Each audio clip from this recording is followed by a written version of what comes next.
I learned this from who is now still the president of Heartland College. So I know that Brian, Pastor Brian, got his education from there.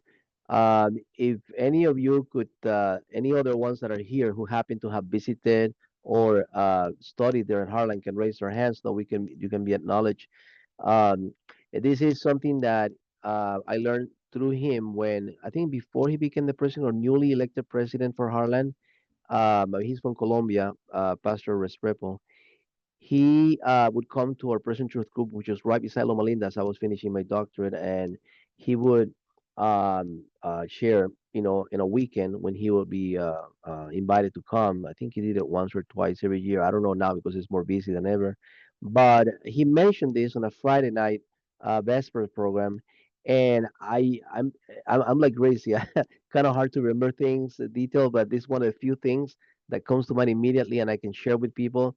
I've shared this in different parts of the world. I remember, for example, sharing this to the nursing staff in a morning worship, just like now, before they started their work for the mission on the mission um, hospital that is in Puerto Princesa, which is the capital of the island of Palawan, which is part of the 7,000 plus islands of the Philippines.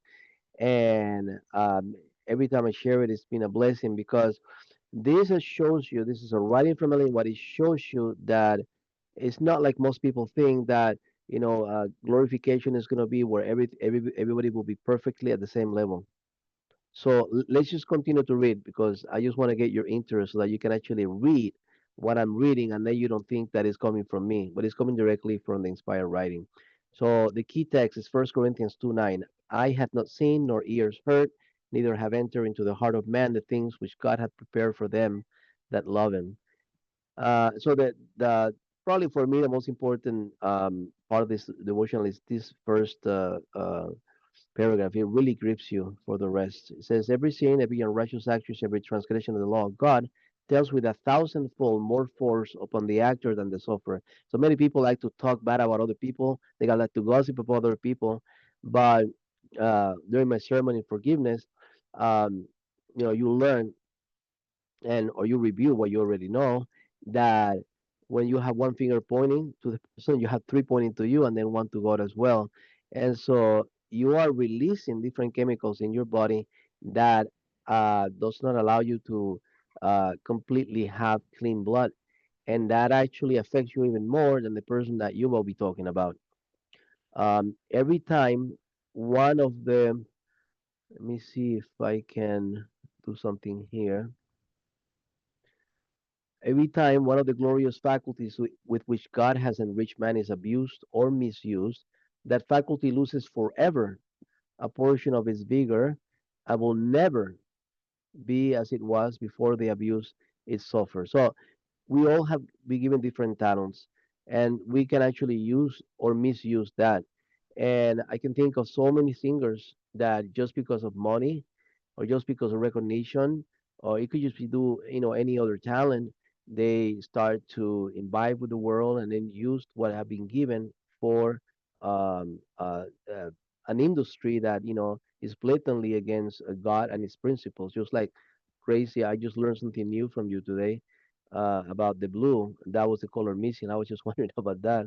And so it makes perfect sense because it comes from the anarchy side of like people not wanting any laws, like being lawless. And right now, we have seen that the world's policies have broken every single one of the commandments of God. If you want more about that, you can actually check the presentation by Walter By titled "They Have Made Void Thy Law," parts one and parts two. I like parts two better. So let's continue here. Every abuse inflicted upon our moral nature in this life is felt not only for time but for eternity. Though God may forgive the sinner, yet eternity will not make up that voluntary loss sustaining this life. So, sins of omission do not apply here. It's a sins of commission. I just want to make that distinction here. So it says, to go forth into the next, the future life, deprived of half the power which might be carried there is a terrible thought. I've always wondered in Revelation and then on the commentary by Ellen White regarding the end time and how everybody will be on a perfect square around the throne of God for those that are redeemed And then you tie that up with what Jesus said about, that the ones that will not teach the law will be the least in the kingdom of heaven. They will still be saved, but it will be the least in the kingdom of heaven. It makes you wonder, how can the perfect square be? Well, we know that God is a consuming fire. God, in His mercy, threw the angels and Satan, the angels that follow Satan, out of heaven, so that they will not be exterminated by that consuming fire, the one that killed the sons of Aaron when they were bringing strange fire um, to him. And so you can start to imagine how, according to how comfortable you will be with that consuming fire, you would be uh, closer or further from the throne of God. From what we just read and still reading about the different levels of the power that we could get through the power of God as we are continuing our sanctification, our process of sanctification, which is a lifelong process. Keep on reading. The days of probation lost here in acquiring a fitness for heaven is a loss which will never be recovered. The capacities of enjoyment will be less in the future life for the misdemeanors and abuse of moral powers in this life. When you look at the laws of countries, a misdemeanor is something that, for some people it just may be, not that big of a deal. And those are the little foxes, right, that burn up the whole field. Drawing for the analogy of the Old Testament in the Bible from one of the prophets.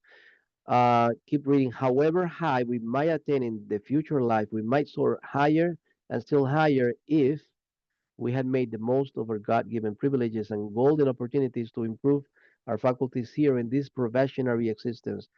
God gave us all talents. If we are shy about using our talents, then God will give it to those that have shown to be more apt into using it.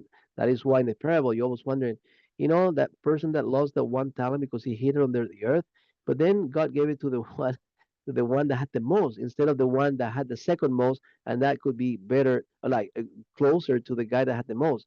But no, he's showing here that it will be to the person that is more apt to do that. Um, Next paragraph. We are all under one or the other of the two great captains. One, the creator of man and of the world, is the greatest of all.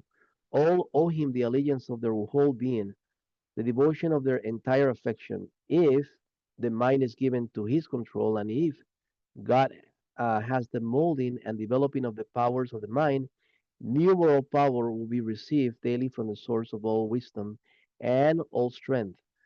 Moral blessings and divine beauties will reward the efforts of everyone whose mind is heaven bent. We may grasp revelations, heavenly beauties, that's another way of saying it, that lie beyond the short vision of the worldling, that outshine the imagination of the greatest mind and the most learned philosopher who has not connected himself with infinite power. And the quote that comes to mind here is the one that is also in the spirit of prophecy, talking about one sentence inspired by the Holy Spirit is worth more than 10,000 sermons by a person that do not have the same spirit.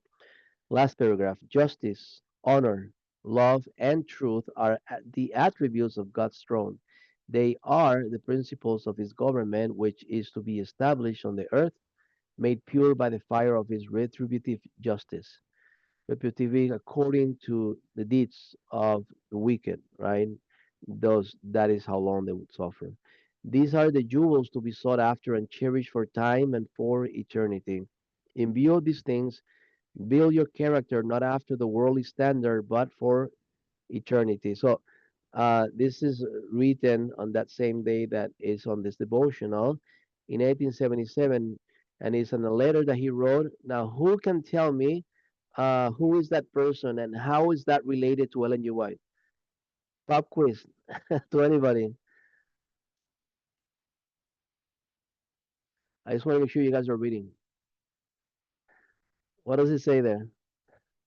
Anybody? Looks like I have the same problem as Joseph. Nobody wants to answer.